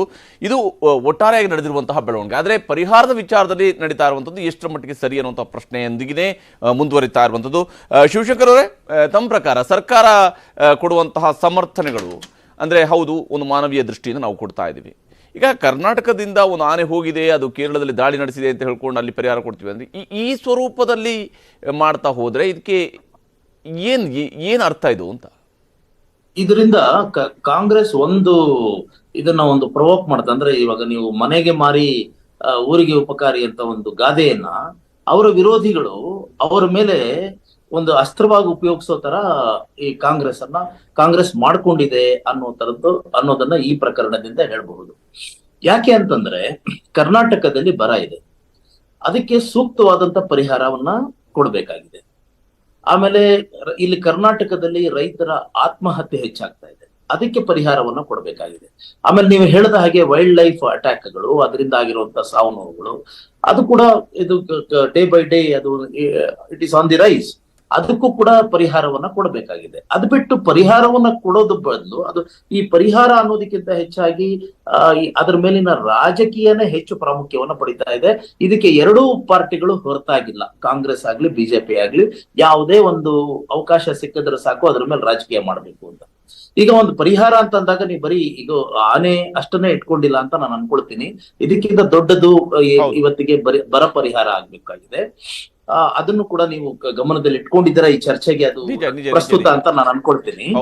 ಈಗ ಬಿಜೆಪಿ NDRF ಫಂಡ್ ಅಂದ್ರೆ ಫಿಫ್ತ್ ಫೈನಾನ್ಸ್ ಕಮಿಷನ್ ರೆಕಮೆಂಡ್ ಮಾಡಿರುವಂತ ಫಂಡ್ ಅನ್ನ ತಾನು ತನ್ನ ಖಜಾನೆಯಲ್ಲಿ ಇಟ್ಕೊಂಡು 6-7 ತಿಂಗಳು, ಫಾರ್ ಎಕ್ಸಾಂಪಲ್ ಸೆಪ್ಟೆಂಬರ್ ನಲ್ಲಿ ಕರ್ನಾಟಕದಿಂದ ಮೆಮೊರಾಂಡಮ್ ಹೋದ್ಮೇಲೂ ಕೂಡ ಒಂದೇ ಒಂದು ಬಿಡಿಗಾಸ್ ಕೂಡ ಕೊಡಲ್ಲ ಕರ್ನಾಟಕಕ್ಕೆ ಅನ್ನುವಂತ ಒಂದು ಧೋರಣೆಯನ್ನ ಯಾಕೆ ತೋರಿಸ್ತಾ ಇದೆ ಅನ್ನೋದನ್ನ ಬಿಜೆಪಿನವರು ಉತ್ತರ ಕೊಡಬೇಕಾಗುತ್ತೆ. ಅದೇ ಸಮಯದಲ್ಲಿ ಕಾಂಗ್ರೆಸ್ ಇವತ್ತು ಈಗ ಬಜೆಟ್ ಅನ್ನ ಮಂಡಿಸಿದ್ರು ಮಾನ್ಯ ಸಿದ್ದರಾಮಯ್ಯನವರು. ಅದಕ್ಕೆ ಮುಂಚೆ ಏನ್ ಮಾಡಿದ್ದಾರೆ, 2,000 ರೂಪಾಯಿ ಕೊಟ್ಟಿದ್ದಾರೆ ಒಬ್ಬೊಬ್ಬ ರೈತರಿಗೆ, 33 ಲಕ್ಷ ರೈತರಿಗೆ ಅದು ಬೆನಿಫಿಟ್ ಹೋಗಿದೆ ಅಂತ ಹೇಳ್ತಾರೆ. ಓಕೆ, ಆದ್ರೆ ರೈತರ ಬವಣೆ ಬರೀ 2,000 ರೂಪಾಯಿಂದ ಆಗತ್ತಾ ಅನ್ನೋದು ಖಂಡಿತ ಇಲ್ಲ. ಯಾಕೆಂತಂದ್ರೆ NDRF ಗೈಡ್ಲೈನ್ಸ್ ಪ್ರಕಾರನೇ ಖುಷ್ಕಿ ಜಮೀನಾದ್ರೆ ಅದಕ್ಕೆ 7,500 ರೂಪಾಯಿ ಕೊಡ್ಬೇಕು ಒಂದು ಹೆಕ್ಟೇರ್ಗೆ. ಅದೇ ತರ ಅದು ನೀರಾವರಿ ಆದ್ರೆ 17,000 ಕೊಡ್ಬೇಕು. ಆದ್ರೆ ರೈತರು ಕೇಳ್ತಾ ಇರೋದು ನಮ್ಗೆ 25,000. ಯಾಕಂತಂದ್ರೆ ರಾಜ್ಯ ಸರ್ಕಾರನೇ ಅಸೆಸ್ ಮಾಡಿರೋ ಪ್ರಕಾರ 35,000 ಕೋಟಿ ನಷ್ಟ ಆಗಿದೆ. ಆಮೇಲೆ ಇವರು 17,000 ಕೋಟಿ ಕೇಂದ್ರದಿಂದ ಕೇಳಿದ್ದಾರೆ. ಸೊ ಹಾಗಾಗಿ ರೈತರು ಕೇಳ್ತಾರೆ ನಮ್ಗೆ 25,000 ಒಬ್ಬರಿಗೆ ಒಂದು ತಲೆಗೆ 25,000 ಕೊಡದ ಹೊರತು ನಮ್ ಜೀವನ ಉಳಿಯೋದಿಲ್ಲ ಅಂತ. ಆಮೇಲೆ ಅದ್ರ ಜೊತೆಗೆ ಅವ್ರ ಮೇಲಿರುವಂತ ಬ್ಯಾಂಕ್ ಸಾಲ, ಆ ಸಾಲ ಮನ್ನಾ ಮಾಡೋರು ಯಾರು, ಸಾಲ ತೀರ್ಸೋದ್ರ ಬಗ್ಗೆ ರೈತರಿಗೆ ದಾರಿ ತೋರಿಸೋರು ಯಾರು? ಹೀಗಿರುವಾಗ ಸಿದ್ದರಾಮಯ್ಯ ಅವರು ಬಜೆಟ್ ಮಂಡಿಸ್ತಾರೆ. ಆ ಬಜೆಟ್ ಅನ್ನು ನೋಡಿದಾಗ ನಿಮ್ಗೆ ಒಂದು ಭ್ರಮೆ ಹುಟ್ಟುತ್ತೆ. ಏನಂದ್ರೆ ಕರ್ನಾಟಕದಲ್ಲಿ ಬರ ಇದೆಯಾ ಇಲ್ವಾ, ಬರದ ಬಗ್ಗೆ ಅಂದ್ರೆ ಅದು ಬರ ಪರಿಹಾರದ ಬಗ್ಗೆ ಅಲ್ಲಿ ಒಂದು ಅಲೋಕೇಶನ್ ಅನ್ನೋದು ಇಲ್ಲ. ಅದ್ರ ಬದಲು ಅವ್ರು ಏನ್ ಹೇಳ್ತಾರೆ, ಏನ್ ಧೋರಣೆ ಅವ್ರು ತೋರಿಸ್ತಾ ಇದ್ದಾರೆ ಅಂದ್ರೆ ಒಂದು ಸೂಚನೆ ಕೊಡ್ತಾ ಇದ್ದಾರೆ, ಒಂದು ಮೆಸೇಜ್ ಕ್ಲಿಯರ್ ಆಗಿ ಕೊಡ್ತಾ ಇದ್ದಾರೆ. ಕೇಂದ್ರ ಸರ್ಕಾರ ದುಡ್ಡು ಕೊಟ್ರೆ ಮಿಕ್ಕಿದ್ದನ್ನ ನಾವು ಇನ್ಪುಟ್ ಸಬ್ಸಿಡಿ ಕೊಡ್ತೀವಿ, ಇಲ್ಲ ಅಂದ್ರೆ ಇಲ್ಲ ಅಂತ. ಯಾಕೆ ಅಂತಂದ್ರೆ ಹೇಗೋ ಅದಕ್ಕೆ ಕೇಂದ್ರ ಸರ್ಕಾರ ಕೊಡ್ತಾ ಇಲ್ಲ, ಅದು ಅದ್ರ ಬ್ಲೇಮ್ ಬಿಜೆಪಿಗೆ ಹೋಗುತ್ತೆ. ಹಾಗಾಗಿ ಅವ್ರು ಜನ ಶಿಕ್ಷೆ ಕೊಡ್ಲಿ ಅಂತ. ಆದರೆ ಈಗ ನೀವು 1,01,000 ಕೋಟಿ ಸಾಲ ತಗೊಂಡ ಮೇಲೆ, ಅಂದ್ರೆ ಬಜೆಟ್ ನಲ್ಲಿ ನಾನು ಹೇಳ್ತಾ ಇರೋದು 1,01,000 ಕೋಟಿ ಸಾಲ ತಗೊಂಡ್ಮೇಲೆ ₹1 ಆದ್ರೂ ನೀವು ಅದರಲ್ಲಿ ಬರ ಪರಿಹಾರಕ್ಕೆ ನಮ್ಮ ರೈತರಿಗೆ ಬೇಕು ಅಂತ ನೀವೇನಾದ್ರೂ ಪಕ್ಕದಲ್ಲಿ ಇಡ್ಲಿಲ್ಲ ಅಂದ್ರೆ ಆ ಸಾಲಕ್ಕೇನು ಜಸ್ಟಿಫಿಕೇಶನ್ ಆಯ್ತು? ಅಷ್ಟಕ್ಕೂ ನೀವು ಹೋಗಿ ಸಾಲ ತಗೊಂಡು ಏನಾದ್ರು ಅಭಿವೃದ್ಧಿ ಮಾಡ್ತಾ ಇದ್ದೀರಾ ಅಂದ್ರೆ ಇದು ಕ್ಯಾಪಿಟಲ್ ಎಕ್ಸ್ಪೆಂಡಿಚರ್ ಕಮ್ಮಿ ಆಗ್ಬಿಟ್ಟಿದೆ, 54,000 ಕೋಟಿಗೆ ಇಳಿಸಿದ್ದೀರಾ. ಆಮೇಲೆ ಇದು ಬೇರೆ ಗ್ಯಾರಂಟಿ ಸ್ಕೀಮ್ಸ್ ಏನಾದ್ರು ಮಾಡ್ತಿರೋದ್ರೆ ಅದ್ರ ಬಗ್ಗೆ ಜಾಸ್ತಿ, ಅದ್ರ 52,000 ಕೋಟಿ ಅಂತ ಹೇಳಿ ಆಮೇಲೆ ಮುಂದಕ್ಕೆ ಅದು ಎಲ್ಲೆಲ್ಲಿ ಅಂದ್ರೆ ಗೃಹ ಜೊತೆಗೇನು ಹೇಗೆ ಅಂತ ಡೆಫಿನೆಟ್ ಆಗಿ ಅಲೋಕೇಶನ್ ಹಾಕಿಲ್ಲ. ಹಾಗ ಹೋಗ್ಲಿ, ನೀವೇನಾದ್ರು ಸಾಲ ತಗೊಂಡ್ ಬಂದು ಸರ್ಕಾರಿ ನೌಕರರಿಗೆ ಏನು ಸ್ಯಾಲರಿ ಕೊಡ್ತಾ ಇದ್ದೀರಾ ಅಂತಂದ್ರೆ 45% ವೇಕೆನ್ಸಿಗಳನ್ನ ಡಿಪಾರ್ಟ್ಮೆಂಟ್ಗಳಲ್ಲಿ ಹಾಗೆ ಇಟ್ಕೊಂಡಿದ್ದೀರಾ. ಸೊ ಹೀಗಿರುವಾಗ ಇಲ್ಲಿ ಬರೀ ರಾಜಕೀಯ ಮಾಡೋದೇ ಒಂದು ಉದ್ದೇಶ ಆಗ್ಬಿಟ್ರೆ ಅಲ್ಲಿ ರೈತರು ಅಥವಾ ಸಾಮಾನ್ಯ ಜನ ಗಮನಿಸುವಂತ ಒಂದು ಪರಿಸ್ಥಿತಿ ಬರುತ್ತೆ. ಅದೇ ರೀತಿ ಬಿಜೆಪಿನೂ ಅಷ್ಟೇ. ಬಿಜೆಪಿಗೆ ಯಾವುದೇ ರೀತಿಯಾದಂತ ಇಲ್ಲಿ ಒಂದು ಜಸ್ಟಿಫಿಕೇಶನ್ ಆಗ್ಲಿ, ಸಮರ್ಥನೆ ಆಗ್ಲಿ, ಕ್ಷಮೆ ಆಗ್ಲಿ ಇರೋದಿಲ್ಲ. ಯಾಕೆ ಅಂತಂದ್ರೆ ರಾಜ್ಯ ಸರ್ಕಾರ ಆದ್ರೂ 2,000 ರೂಪಾಯಿ ಕೊಟ್ಟಿದೆ, ಇವ್ರು ₹2 ಕೂಡ ಕೊಟ್ಟಿಲ್ವಲ್ಲ. ಹಾಗಾಗಿ ಯಾವ ರೀತಿನಲ್ಲಿ ಯಾವ ಮುಖ ಇಟ್ಕೊಂಡು ಕರ್ನಾಟಕದಲ್ಲಿ ರಾಜಕೀಯ ಮಾಡ್ತಾ ಇದ್ದಾರೆ ಅನ್ನೋದು ನನಗಂತೂ ಆಶ್ಚರ್ಯವಾಗಿದೆ. ಜನ ಈ ಪ್ರಶ್ನೆಯನ್ನ ಕೇಳ್ತಾ ಇದ್ದಾರೆ. ಎಸ್ ಶಿವಶಂಕರ್ ಅವರೇ ಮಾತಾಡ್ತೀನಿ ನನ್ನ ಜೊತೆಗೆ. ನಟರಾಜ್ ಗೌಡ್ರೆ, ಯಾಕಂದ್ರೆ ಪರಿಹಾರದ ವಿಚಾರದಲ್ಲಿ ಇರುವಂಥದ್ದು ಕೇವಲ ಒಂದು ಆನೆದ ವಿಚಾರ ಒಂದು ಭಾಗ ಹೌದು, ಅಲ್ಲಿ ನೀವು ಕೊಟ್ಟಿದ್ದೀರಿ. ಅದು ಯಾಕೆ ಕೊಟ್ಟಿದ್ದೀರಿ, ಅದು ನಿಮ್ಮ ರಾಜಕೀಯದ ಲೆಕ್ಕಾಚಾರಗಳು ಯಾವ ಸ್ವರೂಪದ ಅದು ಸಮರ್ಥನೆಗಳನ್ನು ನೀವು ಕರ್ನಾಟಕದ ಜನರ ಮುಂದೆ ಕೊಡ್ತಾ ಹೋಗ್ತಾ ಇದ್ರೆ ರಾಜ್ಯದ ಜನ ಅದರ ಒಪ್ಕೊಂಡ್ರೆ ಫೈನ್, ಒಪ್ಕೊಳ್ಳದೇ ಇದ್ರೆ ಜನ ಪ್ರಶ್ನಿಸ್ತಾ ಇರ್ತಾರೆ. ಅದೊಂದು ಭಾಗ. ಪರಿಹಾರ ಈಗ ಇಲ್ಲ, ಬರ ಪರಿಹಾರ, ಉಳಿದ ಪರಿಹಾರಗಳು ಬೇರೆ ಪರಿಹಾರಗಳಲ್ಲೂ ಕೂಡ ಕೇವಲ ಕೇಂದ್ರದ ಮೇಲೆ ಬಿಟ್ಟು ತೋರಿಸಿದ್ರೆ ರಾಜ್ಯದ ಜನ ಕೇವಲ ಅಲ್ಲ ನೋಡಿ. ಬರ ಪರಿಹಾರದಲ್ಲಿ ಕೇಂದ್ರ ತಂಡ ಕೂಡ ಬಂದಿತ್ತು, ಅಧ್ಯಯನ ಮಾಡ್ತು, ವರದಿ ತೆಗೆದುಕೊಂಡು ಹೋಯ್ತು. ನಾವು ಕೂಡ ಇಲ್ಲಿಂದ ಮುಖ್ಯಮಂತ್ರಿಗಳು ಹೋಗಿದ್ದಾರೆ, ಮಂತ್ರಿಗಳು ಹೋಗಿದ್ದಾರೆ, 17 ಬಾರಿ ಪತ್ರಗಳು ಬರೆದಿದ್ದಾರೆ. 18,171 ಕೋಟಿ ರೂಪಾಯಿ ಕೊಡಿ ಅಂತ ಹೇಳಿ ಮನವಿಯನ್ನು ಮಾಡಿದ್ದೀವಿ. ₹1 ಇಲ್ಲಿವರೆಗೂ ಬಿಡುಗಡೆ ಮಾಡಿಲ್ಲ. 5 ತಿಂಗಳು, ಸೆಪ್ಟೆಂಬರ್ನಲ್ಲಿ 6 ತಿಂಗಳಾಯಿತು, 6 ತಿಂಗಳಿಂದ ₹1 ಬಿಡುಗಡೆ ಮಾಡಿಲ್ಲ. ರಾಜ್ಯ ಸರ್ಕಾರ ಮಾತ್ರ ಸಮರೋಪಾದಿಯಲ್ಲಿ ಬರ ಪರಿಹಾರಕ್ಕೆ ಕೆಲಸ ಮಾಡಿದೆ. 3,180 ಬೋರ್ವೆಲ್ಗಳನ್ನ ಕೊರೆಸ್ತಾ ಇದೆ. 36 ತಾಲೂಕುಗಳಲ್ಲಿ ಎಲ್ಲೆಲ್ಲಿ ಅಗತ್ಯ ಇದೆಯೋ ಅದೆಲ್ಲ ಟ್ಯಾಂಕರ್ಗಳು ನೀರು ಹೊಡಿತಾ ಇದೆ. ಪಶುಸಂಗೋಪನಾ ಇಲಾಖೆಯಿಂದ 7 ಲಕ್ಷ ರೈತರಿಗೆ ಆ ಮೇವು ಬೆಳೆಯಲಿಕ್ಕೆ ಕಿಟ್ಟನ್ನು ಉಚಿತವಾಗಿ ವಿತರಣೆ ಮಾಡಿದ್ದೀವಿ ನಾವು, ಉಚಿತವಾಗಿ. ಆಮೇಲೆ 617 ಕೋಟಿ ರೂಪಾಯಿ 32 ಲಕ್ಷ ರೈತರಿಗೆ ಅವ್ರ ಅಕೌಂಟ್ಗೆ ಹೋಗಿದೆ. ಇದು ನಾವು ಮಾಡ್ತಾ ಇರ್ತಕ್ಕಂಥ ಕೆಲಸ. ಸಮರೋಪಾದಿಯಲ್ಲಿ ನಾವು ಮಾಡ್ತಾ ಇದೀವಿ. ಕೇಂದ್ರ ಸರ್ಕಾರ ನಮ್ಮ ತೆರಿಗೆ ತಗೊಂಡು ಹೋಗ್ತದಲ್ಲ, ನಮ್ಗೆ ವಾಪಸ್ ಕೊಡಬೇಕಾ ಬೇಡವಾ? ಇದು ನಾವು ಕೇಳಬೇಕೋ ಬೇಡವಾ? ಬಿಜೆಪಿದು ಹೊಣೆಗಾರಿಕೆ ಇದೆಯಲ್ಲ, ರಾಜ್ಯದ ಹಿತ ಅಲ್ಲ ಮುಖ್ಯ, ರಾಜಕಾರಣ ನೀವು ಮಾಡಿ, ರಾಜ್ಯದ ಹಿತ. ನಾವು ಈಗ 15ನೇ ಹಣಕಾಸಿನ ಆಯೋಗದ ಬಗ್ಗೆ ಮಾತಾಡ್ತಾ ಇದೀವಿ, 16ನೇ ಹಣಕಾಸಿನ ಆಯೋಗದ ಬಗ್ಗೆ ಮಾಡ್ತಾ ಇದೀವಿ. 15ನೇ ಹಣಕಾಸಿನ 11,495 ಕೋಟಿ ರೂಪಾಯಿ ಬರಬೇಕಲ್ಲ, ಅದನ್ನ ಯಾಕೆ ತಗೊಂಡ್ಬರ್ಲಿಲ್ಲ ಇವರು? ಆ ಸರ್ಕಾರ ತಗೊಂಡ್ಬರ್ಲಿಲ್ಲ, ಕೊಡ್ತಾ ಇಲ್ಲ, ತಾರತಮ್ಯ ಅಲ್ವಾ ಇದು? ಓಕೆ, ಅವರು ರಾಹುಲ್ ಗಾಂಧಿ ಅವರನ್ನು ಮೆಚ್ಚಿಸೋದಕ್ಕೆ ಅಲ್ಲಿ ಪರಿಹಾರವನ್ನು ಕೊಡ್ತಾರೆ ಅಂತ ಒಪ್ಕೊಳ್ಳೋಣ. ಆದ್ರೆ ಕರ್ನಾಟಕದ ಜನರನ್ನು ಮೆಚ್ಚಿಸೋದಕ್ಕೆ ಬೇಕಾಗಿ ನೀವೇನು ಕೇಂದ್ರದಿಂದ ಕೊಡ್ತಾ ಇದ್ದೀರಿ? ಈಗ ನಮ್ಮ ರಾಜ್ಯದ ರೈತರು ಬರವನ್ನು ಅನುಭವಿಸ್ತಾ ಇರೋದು ಅರ್ಥ ಆಗ್ತಾ ಇಲ್ವಾ? ಕೇಂದ್ರದಿಂದ ತಂಡ ಬಂದು ಹೋಗಿತ್ತು. ನಾನು ಡೀಟೇಲ್ಸ್ ಕೊಡ್ತೇನೆ, let's argue about it. Okay, ಈಗ ಫಾರ್ ಎಕ್ಸಾಂಪಲ್ಲು ಇವ್ರು ಹೇಳಿದರು ನಾವಿಲ್ಲಿ ಟ್ಯಾಕ್ಸ್ ಕಟ್ತಾ ಇದ್ದೇವೆ, ನಮಗೆ ಕೇಂದ್ರ ಸರ್ಕಾರದಿಂದ ನಮ್ಮ ಪಾರ್ಟನ್ನು ಅವ್ರು ಕೊಡಬೇಕು, ಇಷ್ಟು ಪರ್ಸೆಂಟೇಜ್ ಕೊಡಬೇಕು. 1951ನೇ ಇಸ್ವಿ ಆದ ನಂತರ ಅಲ್ಲಿಂದ 2010 we are getting around 21% of the total tax collected. ಇಡೀ ಟ್ಯಾಕ್ಸ್ ಏನು ಕಲೆಕ್ಟ್ ಆಗ್ತದೆ 22.17% ಸ್ಟೇಟ್ಗಳಿಗೆ ಬರ್ತಾಯಿತ್ತು, ನಮ್ಮ ಸ್ಟೇಟಿಗೆ ಬರ್ತಾಯಿತ್ತು 22.17. ನಂತರ 2000ರಿಂದ 2005 11th ಹಣಕಾಸು ಆಯೋಗದ ವರದಿಯ ರಾಜ್ಯದಲ್ಲಿ 29.5 ಅಷ್ಟಿತ್ತು. 2010ರಿಂದ 2013 13ನೇ ಹಣಕಾಸಿನ ಆಯೋಗದಲ್ಲಿ ಸಂಗ್ರಹಣೆಯ ಪಾಲು 32ಕ್ಕೆ ಇನ್ಕ್ರೀಸ್ ಆಯಿತು. ಸೊ ಟಿಲ್ 2015 13 ಹಣಕಾಸು ಆಯೋಗದಲ್ಲಿ ಕೇಂದ್ರದ ತೆರಿಗೆ ಸಂಗ್ರಹಣೆಯಲ್ಲಿ ರಾಜ್ಯಗಳ ಪಾಲು 32%ಗೆ ತಲುಪಿತು. 2013 32%, ಅಂದರೆ ನಿಮಗೆ 1.15% ಜಾಸ್ತಿ ಮಾಡಿದ್ರು ಅವರು, ಹಿಂದಿಂದ 0.15%. ನಮ್ಮ 2014 ಮೇ ತಿಂಗಳಲ್ಲಿ ಅಧಿಕಾರಕ್ಕೆ ಬಂದ ಕೂಡಲೇ ರಾಜ್ಯಗಳಿಗೆ ಎಷ್ಟು ಪರ್ಸೆಂಟೇಜ್ ಸಿಕ್ಕಬೇಕೋ ಅದನ್ನು 10% ಇನ್ಕ್ರೀಸ್ ಮಾಡಿದೆ ಮೋದಿಯವರ ಸರ್ಕಾರ. ಅಂದರೆ ವಿ ಆರ್ ಗೆಟ್ಟಿಂಗ್ ಅರೌಂಡ್ 42%. ಈಗ ಹಿಂದೆ 32% ಸಿಗ್ತಿತ್ತು, UPA ಸರ್ಕಾರ ಇದ್ದಂಥ ಸಮಯದಲ್ಲಿ ರಾಜ್ಯಕ್ಕೆ ಸಿಕ್ಕಿದ್ದು 32% of the total tax collected ರೆವಿನ್ಯೂಯಿಂದ. ನರೇಂದ್ರ ಮೋದಿಯವರ ಸರ್ಕಾರ 42% ಟ್ಯಾಕ್ಸನ್ನು ನಮಗೆ ಕೊಡಲಿಕ್ಕೆ, ಅಂದರೆ ಅವರ 10%ಅನ್ನು ಕಮ್ಮಿ ಮಾಡಿದರು. ಕೇಂದ್ರ ಸರ್ಕಾರದ 10% ಅವ್ರು ಕಲೆಕ್ಟ್ ಏನು ಮಾಡ್ತಾರೆ ಅದನ್ನು ಕಮ್ಮಿ ಮಾಡಿ ಅದನ್ನು ರಾಜ್ಯಗಳಿಗೆ ಕೊಡಲಿಕ್ಕೆ ಅವಕಾಶ ಮಾಡಿಕೊಟ್ರು. ನಾನು ಡೀಟೇಲ್ಸನ್ನು ಮಾತಾಡೋ. UPA ಸರ್ಕಾರದ 10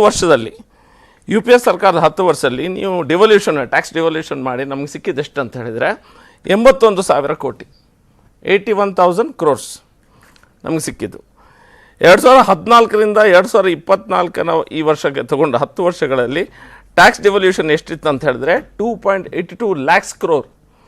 81,000 ಕೋಟಿಯಿಂದ ನಾವು 2.82 ಲಕ್ಷ ಕೋಟಿ, ಅಂದರೆ 246 times ಏರಿಕೆಯಷ್ಟು ಟ್ಯಾಕ್ಸ್ ಡಿವಲ್ಯೂಷನನ್ನು ಕೊಟ್ಟಿದ್ದೇವೆ ರಾಜ್ಯ ಸರ್ಕಾರಕ್ಕೆ ಈ 10 ವರ್ಷದಲ್ಲಿ. ಗ್ರ್ಯಾಂಟ್ಸ್ ಇನ್ ಏಡನ್ನು UPA ಸರ್ಕಾರ ಇರುವಂಥ ಅವಧಿಯಲ್ಲಿ 60,000 ಕೋಟಿ ಕೊಡ್ತಾಯಿದ್ರು. ಈಗ ಗ್ರ್ಯಾಂಟ್ಸ್ ಇನ್ ಏಡು 2.36 lakh crore, 2.36 ಲಕ್ಷ ಕೋಟಿ ರೂಪಾಯಿ ಕರ್ನಾಟಕ ಅನುದಾನ, ಅಂದರೆ 243ರಷ್ಟು ಹೆಚ್ಚಿಗೆ ಹಣವನ್ನು ಕೊಡ್ತಾ ಇದ್ದೇವೆ. ಓಕೆ, ತೆರಿಗೆದ ವಿಚಾರ ಆಯ್ತು. ಆದ್ರೆ ಇಲ್ಲಿರುವಂತ ಪ್ರಶ್ನೆ, ಒಂದು ನಿಮಿಷ ನಟರಾಜ್, ಇಲ್ಲಿರುವಂತ ಪ್ರಶ್ನೆ ಬರ ಪರಿಹಾರದ್ದು. ಬರ ಪರಿಹಾರಕ್ಕೆ ಟ್ಯಾಕ್ಸ್ ಡೆವಲ್ಯೂಷನ್ ಅಲ್ಲಿ ಅನ್ಯಾಯ ಆಗಿದೆ ಅಂತ ಹೇಳಿ ಅವರು ಪರ್ಸೆಂಟೇಜ್ ಅನ್ನ ಅವರ ಒಂದು ಮಾನದಂಡದ ಪರ್ಸೆಂಟೇಜ್ ಅಲ್ಲಿ ಹೇಳ್ತಾರೆ, ನೀವು ನಿಮ್ಮ ಮಾನದಂಡದಲ್ಲ ನಮ್ದು ಯಾವುದೇ ಮಾನದಂಡ ಅಲ್ಲ ಜಾಸ್ತಿ ಇದೆ ಅಂತ ಹೇಳ್ತೀರಿ. ಆ ನಂಬರ್ಸ್ ಗಳನ್ನೇ ಆ ಕಡೆಯಿಂದ ಮುಖ್ಯಮಂತ್ರಿಗಳು ಚಾಲೆಂಜ್ ಮಾಡ್ತಾರೆ. ಏನಾಗಿದೆ ಆದ್ರೆ ಇದು ಬರ ಪರಿಹಾರದ್ದು ಯಾವಾಗ ಪ್ರಾಪರ್ಲಿ ಮುಖ್ಯಮಂತ್ರಿಗಳು ಚಾಲೆಂಜ್ ಮಾಡಲಿಲ್ಲ. ಮುಖ್ಯಮಂತ್ರಿಗಳು ಕೆಲವು ವಿಷಯಗಳನ್ನು ಹೈಡ್ ಮಾಡ್ತಾರೆ ಅಷ್ಟೇ. ಈ ಡಸಂಟ್ ಟೆಲ್ ಇಟ್. ಈಗ ಟ್ಯಾಕ್ಸ್ ಡೆಫಿಸಿಟ್ ಆಯಿತು, ರೆವಿನ್ಯೂ ಡೆಫಿಸಿಟ್ ಆದಾಗ 1,631 ಕೋಟಿ ಖಾಲಿ ಕರ್ನಾಟಕಕ್ಕೆ ಮಾತ್ರ, ಗುಜರಾತು ಮತ್ತೊಂದು ಇದೊಂದು ಉತ್ತರ ಪ್ರದೇಶ ಬಿಹಾರ ಯಾವುದಕ್ಕೂ ಕೊಡಲಿಲ್ಲ. ರೆವಿನ್ಯೂ ಡೆಫಿಸಿಟ್ ಬಜೆಟಲ್ಲಿ 1,631 ಕೋಟಿ ಕರ್ನಾಟಕಕ್ಕೆ ಕೊಟ್ಟಿದ್ದಾರೆ, ಮೆನ್ಷನ್ ಇಲ್ಲ. Without tax capital without tax ಬಡ್ಡಿ ರಹಿತವಾಗಿ 50 ವರ್ಷಕ್ಕೆ ಅಮೌಂಟನ್ನು ಏನು ಕೊಟ್ಟಿದ್ದಾರೆ, 6,000 ಸಾಲದಲ್ಲಿ 6,000 ವಿದೌಟ್ ಟ್ಯಾಕ್ಸ್ 6,280 ಕೋಟಿ ಕೊಟ್ಟಿದ್ದಾರೆ. ಅದು ಬಿಡಿ, ಅದನ್ನು ಮೆನ್ಷನ್ ಮಾಡಲಿಲ್ಲ, ತಪ್ಪಿಸಾಯಲ್ಲಿ ನಮ್ಮ ಪಾಲ್ ಬೇಕಷ್ಟೇ. ಸಾಲ ನೀವು 1.5 ಲಕ್ಷ ಸಾಲ ಮಾಡಿದವರಿಗೆ ನಿಮ್ಗೆ 6,000 ಸಾಲ ಬಡ್ಡಿ ರಹಿತ ಕಂಟಿನ್ಯೂ ವಿಧಿ. STRFಗೆ ನಾವು ಇದಕ್ಕೆ STRFಗೆ ಬರ ಅಥವಾ ಈರಾಟ್ ಟೈಪಲ್ಲಿ ಸಮಸ್ಯೆ ಆದಾಗ ಅದಕ್ಕೆ ಪೂರಕವಾಗಿ NDRFಯಿಂದ 6,196 ಕೋಟಿಯನ್ನು ರಿಲೀಸ್ ಮಾಡಿದ್ದೇವೆ. ಎಲ್ಲಾದರೂ ಒಂದು ಕಡೆ ಮೆನ್ಷನ್ ಮಾಡಿದ್ರ? ಕೊಡಲಿಲ್ಲ ಹೇಳ್ತಾರೆ. ನಾನು ಇಷ್ಟು ಹೇಳಿದ್ದೇನೆ, ಮೆನ್ಷನ್ ಇಷ್ಟು ಸಿಕ್ಕಿದೆ ಅದು ಸಾಕಾಗುದಿಲ್ಲ ಓಕೆ, ನಮ್ಗೆ. ಬರದ ಏನು ಇಲ್ಲ. ಬರ್ಸಿಟ್ರೆ? ಬರದ ವಿಚಾರದಲ್ಲಿ ಏನ್ ಬರ್ಸಿಟ್ರೆ ಅದು ಹಂಗಾದ್ರೆ ಈ ವರ್ಷ ಅಲ್ಲ, ಬೇಕಾದ ಅಗತ್ಯತೆ ನಾನು ಇಲ್ವಾ? ಏನ್ ಹೇಳ್ತೇನೆ ಅಂತ ಕರ್ನಾಟಕದ ಹೇಳಿದ್ರೆ, ರೈತರು ನಾನು ಹೇಳ್ತೇನೆ. ಬರದಲ್ಲಿ ಇದ್ದಾರೆ ಅನ್ನೋದು ತಮ್ಗೆ ಗೊತ್ತು. 100%. ನೀವು ಆಲ್ರೆಡಿ ನೀವು ಕೂಡ ಒಂದು ಸತ್ಯಶೋಧನಾ ಸಮಿತಿಗಳಲ್ಲಿ ನೀವು ರಾಜ್ಯವನ್ನು 100% ನಾವು ರೈತರು ನಾವು ಬರದಲ್ಲಿದ್ದೇವೆ. ನಾವು ಸರ್ಕಾರ ಒಂದು ಕಮಿಟಿ ಕಳಿಸಿ ನಿಮ್ಗೆ ಹೇಳ್ತೇನೆ. ಅವರು ಒಂದು ಮೆಮೊರಂಡಮ್ ರೆಡಿ ಮಾಡಿದ್ದಾರೆ. We agree with what you are telling. ಬರ ಇದೆ ನಮ್ಮ ರಾಜ್ಯದಲ್ಲಿ. ಸರ್ಕಾರದಿಂದ ನಮ್ಮ ರಾಜ್ಯಕ್ಕೆ ಎಷ್ಟು ಬರಬೇಕು ಅಂತ ಆ ದುಡ್ಡು ಬರ್ತಾ ಇದೆ. ಪ್ಲಸ್ ಇವರು ಲೋನ್ ಮಾಡಿದ್ದಾರೆ, ಪ್ಲಸ್ ಸಾಲ ಮಾಡಿದ್ದಾರೆ. ಸಾಲದ ದುಡ್ಡನ್ನು ಏನು ಮಾಡ್ತಿದ್ರಿ? ಹಾಗಾದ್ರೆ ನೀವು ಸಂಬಳ ಕೊಡ್ತಾ ಇಲ್ಲ, ನೀವು ಕ್ಯಾಪಿಟಲ್ ಸ್ಪೆಂಡಿಂಗ್ ಮಾಡ್ತಾ ಇಲ್ಲ, ಇಲ್ಲೂ ಸಹ ಕ್ಯಾಪಿಟಲ್ ಎಕ್ಸ್ಪೆಂಡಿಚರ್ ಕೊಡ್ತಾ ಇಲ್ಲ. GSTP ರೇಟನ್ನು ಮಾತ್ರ ನೀವು ಬ್ಲೋಟ್ ಮಾಡಿದ್ರಿ, ಜಾಸ್ತಿ ತೋರಿಸಿ. 1 minute ಅಲ್ಲಿ ಫಿನಿಶ್ ಇಟ್. ಹರಿಪ್ರಸಾದ್, ಇದು GSTP ರೇಟನ್ನು ನೀವು ಜಾಸ್ತಿ ಮಾಡಿ, it's a technical point sir, ಅದರಲ್ಲಿ ಆರ್ಗ್ಯುಮೆಂಟ್ ಅಲ್ಲ. ನೀವು GSTP ರೇಟನ್ನು ಕಳೆದ ಬಜೆಟ್ನಲ್ಲಿ ಬೊಮ್ಮಾಯಿಯವರು ಬಜೆಟನ್ನು ಪ್ರೆಸೆಂಟ್ ಮಾಡಿ ನಂತರ ಕಾಂಗ್ರೆಸ್ ಸರ್ಕಾರ 3 ತಿಂಗಳಲ್ಲಿ ಬಂದಾಗ GSTP ರೇಟ್ ಅಲ್ಲಿಂದ ಇಲ್ಲಿಗೆ 30,000 ಕೋಟಿ ಜಾಸ್ತಿ ಸ್ಪೆಂಡ್ ಮಾಡಿದ್ದಾರೆ ಇವರು. 30,000 ಕೋಟಿ. How it's impossible. ಅದನ್ನು ಯಾಕೆ ಮಾಡಿದ್ರು ಅಂತ ಹೇಳಿದರೆ, GSTP ರೇಟನ್ನು ನೀವು ಜಾಸ್ತಿ ತೋರಿಸಿದ್ರೆ, ಈಗ ಲೋನ್ ತೆಗೆದ್ರು ನೋಡಿ 1,05,000 ಕೋಟಿ. ಆ ಲೋನ್ ತೆಗಿಲಿಕ್ಕೆ ನೀವು GSTP ರೇಟನ್ನು ಜಾಸ್ತಿ ತೋರಿಸ್ಬೇಕಾಗ್ತದೆ. ಈ ಹುಡ್ ವಿಂಗ್ ಡಸ್ ಇಡೀ ಕರ್ನಾಟಕದ ಜನರಿಗೆ ಎರಡೂ ಕಿವಿಗೆ ಹೂವನ್ನು ಕುಡಿಸಿದ್ದಾರೆ. ಈಗ ಏನ್ ಗೊತ್ತಾ ಹೇಳಿದ್ರು, 14ನೇ ಹಣಕಾಸಿನ ಆಯೋಗದಲ್ಲಿ ನಮಗೆ ಬರ್ತಾ ಇರ್ತಕ್ಕಂಥ ತೆರಿಗೆಯ 14ನೇ ಹಣಕಾಸಿನ ನಮಗೆ ಬರ್ತಾ ಇದ್ದ ತೆರಿಗೆಯ ಪಾಲು ಬಂದು 4.71%. 15ನೇ ಹಣಕಾಸಿನ ಆಯೋಗಕ್ಕೆ ನಮಗೆ ಬಂದಿದ್ದು 3.64%. ನಮಗೆ ನಷ್ಟ ಆಗೋದು 1.07%. ಯಾಕೆ? 1971 ಪಾಪ್ಯುಲೇಷನ್ ಮೇಲೆ ತಗೊಂತಾ ಇರಲಿಲ್ಲ, ಇವಾಗ ಬಂದು 2011 ಪಾಪ್ಯುಲೇಷನ್ ತಗೊಂತಾ ಇದ್ದಾರೆ. ನಾವು ನಮ್ಮ ರಾಜ್ಯದಲ್ಲಿ ನಾವು ಒಳ್ಳೆ ಕೆಲಸ ಮಾಡಿದ್ಕೆ ಜನನಿಯಂತ್ರಣ ಮಾಡಿದ್ರೆ ನಮ್ಮ ಕೈ ಮೇಲೆ ಬರೆ ಹಾಕದ ಕೇಂದ್ರ ಸರ್ಕಾರ ಮಾಡಿರೋ ದೊಡ್ಡ ಬ್ಲಂಡರ್ ಒಂದು. ಎರಡನೇದು, ನಾವು ಹೇಳ್ತಾ ಇದ್ದೀವಿ 15ನೇ ಹಣಕಾಸಿನ ಆಯೋಗದಲ್ಲಿ ಮಧ್ಯಂತರವಾಗಿ ನಮಗೆ 5,495 ಕೋಟಿ ರೂಪಾಯಿ ಕೊಡಬೇಕು ಅಂದಾಗ ಅವ್ರು ಕೊಟ್ಟಿಲ್ಲ, ಇವ್ರು ಕೇಳಿಲ್ಲ. ಇವರೇ ಮುಖ್ಯಮಂತ್ರಿ ಇದ್ರು, ಯಡಿಯೂರಪ್ಪನವರು ಇದ್ರು, ಬೊಮ್ಮಾಯಿ ಇದ್ರು. ಆಮೇಲೆ ಫೈನಲ್ ವರದಿನಲ್ಲಿ 3,000 ಕೋಟಿ ರೂಪಾಯಿ ಕೆರೆಗಳ ಅಭಿವೃದ್ಧಿಗೆ ಬೆಂಗಳೂರುದು, 3,000 ಕೋಟಿ ರೂಪಾಯಿ ಪೆರಿಫೆರಲ್ ರಸ್ತೆಗೆ, ಒಟ್ಟು 11,495 ಕೋಟಿ ರೂಪಾಯಿ ಕೊಡಬೇಕಾಗಿರೋದು, ನ್ಯಾಯಯುತವಾಗಿ ಕೊಡಬೇಕಾಗಿರೋದು. ಅವರು ಕೊಟ್ಟಿಲ್ಲ, ಇವ್ರು ತಗೊಂಬಂದಿಲ್ಲ. ದೊಡ್ಡ ಅನ್ಯಾಯವನ್ನ ಬಿಜೆಪಿ ಅಲ್ಲದೆ ಬೇರೆ ಯಾರು ಮಾಡ್ಲಿಕ್ಕೆ ಸಾಧ್ಯ ಆಗೋದಿಲ್ಲ. ಆರ್ಗ್ಯುಮೆಂಟ್ ಉಂಟು. ನಮ್ಮಲ್ಲಿ ಈಗ ನೋಡಿ, ಸೆಸ್ ಕಲೆಕ್ಷನ್ ತಿರ್ಗಾ ಎಷ್ಟು ತೆರಿಗೆ ಕಲೆಕ್ಷನ್ ಆಯ್ತು, ಡೈರೆಕ್ಟ್ ಎಷ್ಟು, ಇಂಡೈರೆಕ್ಟ್ ಎಷ್ಟು, ಕಾರ್ಪೊರೇಟ್ ಟ್ಯಾಕ್ಸ್ ಎಷ್ಟು, ಇನ್ಕಮ್ ಟ್ಯಾಕ್ಸ್ ಎಷ್ಟು, ಎಲ್ಲ ಚರ್ಚೆ ಮಾಡೋಣ. 4,30,000 ಕೋಟಿ ರೂಪಾಯಿ ಇಲ್ಲಿಂದ ಹೋದ್ರೆ ನಮ್ಗೆ ವಾಪಸ್ ಬರೋದು ಕೇವಲ 50,000 ಕೋಟಿ ರೂಪಾಯಿ ಮಾತ್ರ. ನಾನು ಹೇಳಿದ್ನಲ್ಲ ನಿಮ್ಗೆ 2018-19ರಲ್ಲಿ ಬಜೆಟ್ ಬಂದು 21,57,000 ಕೋಟಿ ರೂಪಾಯಿ ಬಜೆಟ್ ನಮಗೆ ಬಂದಿದ್ದೆಷ್ಟು 50,000 ಕೋಟಿ. ಇವತ್ತೆಷ್ಟು 47 ಲಕ್ಷ ಕೋಟಿ ರೂಪಾಯಿ ಬಜೆಟ್ ಆದ್ರೂ ಕೂಡ ಬಜೆಟ್ ಗಾತ್ರ ಡಬಲ್ ಆಯ್ತು. ಇಲ್ಲಿನ ತೆರಿಗೆ ಕಲೆಕ್ಷನ್ ಡಬಲ್ ಆಗ್ತಾ ಇದೆ, ದೇಶದಲ್ಲಿ ಆದಾಯ ಡಬಲ್ ಆಗ್ತದೆ. ನಮಗೆ ಬರ್ತಾ ಮಾತ್ರ ಸಣ್ಣ ಆಗ್ತಾ ಇದೆ. 50,000 ಕೋಟಿ ಎವಲ್ಯೂಷನ್ ಅಲ್ಲೂ ಕಡಿಮೆ. ಸೆಂಟ್ರಲ್ ನೀಡ್ ಅದು ಕೂಡ ಗ್ರಾಂಟಿ ನೀಡ್ ಅದು 13,000 ಕೋಟಿ ಕೇಂದ್ರ ಮಾಡ್ತಾ ಇದೆ. ಬಿಜೆಪಿಗರು ಕೇಂದ್ರ ಸರ್ಕಾರವನ್ನ ಅದನ್ನ ಇವರು ಮೆನ್ಷನ್ ಮಾಡ್ತಾ ಇದ್ದಾರೆ. ರೈತರ ಮುಖ್ಯ ಅಲ್ವಾ?